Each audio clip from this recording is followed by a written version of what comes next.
Good day, everyone. Today we're going to discuss about ways to mitigate potholes. In order to do this, uh, on this presentation, we're gonna discuss about base course and sub-base preparation. For a typical road section, you can see the levels of the surface, which is the pavement. It is very strong, durable, impermeable, manufactured, and it's um, most of the time expensive. This could be concrete or asphalt pavement depending upon the design of the engineer. Next, you can see the um, base course layer, which is strong, free draining, um, also manufactured but lesser expensive than the pavement above it. Next layer is the sub base, which is has moderate strength, free draining, natural material, and most of the time inexpensive. And on the last layer, you can see the subgrade, which is normally weak, moisture sensitive, and it is the in situ soil. For the preparation of sub-base, the first thing to do is clearing and grabbing. For clearing and grabbing, you should clear the roadway from debris, ensure major stumps and roots are removed, pre- preferably 300 mm from the ground surface should be cleared. Next is the drainage and moisture control. Stability of road is maintained if it stays dry. Care should be made to prevent water ingress or water from entering the pavement. Drains should be constructed on sides to remove and store and access water from road surface. Preferably should be more than 1 meter in depth depending on the soil conditions. Another way of sub-base preparation is rolling. It is a very important activity for a good quality road. The weight of the roller to be used should be according to size and hardness of stone and thickness of layers.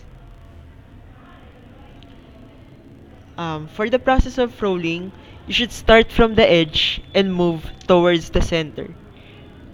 Depth of loose material should not exceed 250 mm.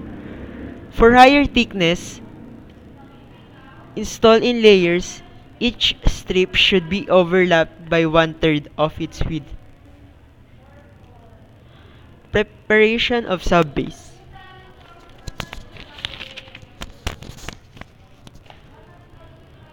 It is the most important activity for construction of good quality roads. It must be well hardened and well compacted. Proper attention is to be given on drainage and should be prepared one full width embankment including the shoulder. For the materials for the sub base and base course, um, for the base course, crushed gravel or crushed stone conforming to AAS HTO M147, it must be free of lumps, balls of clay, or other objectionable matter. It shall be durable and sound. For sub-base course, should be granular material for use in sub-base courses shall be naturally occurring gravel, blended as necessarily with fine or coarse material with specified gradation. Crush, Crushing shall not be required unless otherwise stated. Gravel shall be hard, durable, and sound rock fragments, free from dirt and organic matter, also from shale and other deleterious substances. Um, Also, for preparation of subbase, the ideal proportion for soil is 70 to 85% should be sand, 10 to 20% is silt, and 5 to 10% is clay. Subgrade, subgrade should be shaped to required final profile.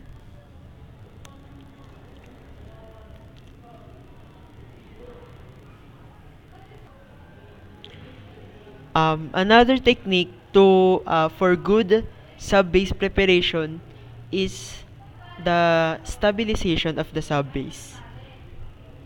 We should ensure the moisture content to produce dense compacted layer.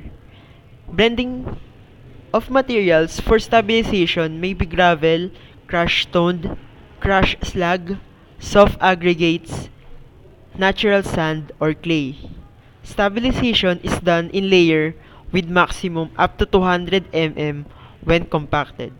The final surface shall be well closed, well compacted, and free from any movement. There should be 3 tests per 1,000 square meter of land that should be performed. Next is the rubble soling or metalling. The primary function of soling is to distribute the load over a soft subgrade. It is done in such a way that there will be no sinking of the road crust into the subgrade. It is done in layers with maximum thickness of 200 mm when compacted. Soling should not be done on soft soil surface. For bottom layer, 230 mm to 300 mm size rubble stones should be used. Voids in the rubble soling needs to be filled properly with 63 to 90 mm stone metals. It must be rolled properly after void filling.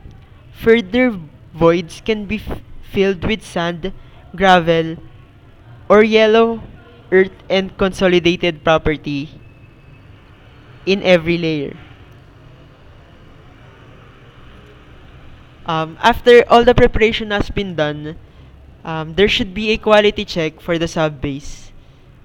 And one way to do this is the California Bearing Ratio, or CBR. It is a penetration test used to measure load bearing capacity of soil. The harder the surface, the higher the CBR rating is. For the typical values, clay has 2% and sand has 10%. Subbase after compaction is between 80 to 100% maximum. The results obtained by this test are used with the empirical curves to determine the thickness of the pavement. That is all for today. Thank you very much for watching our video.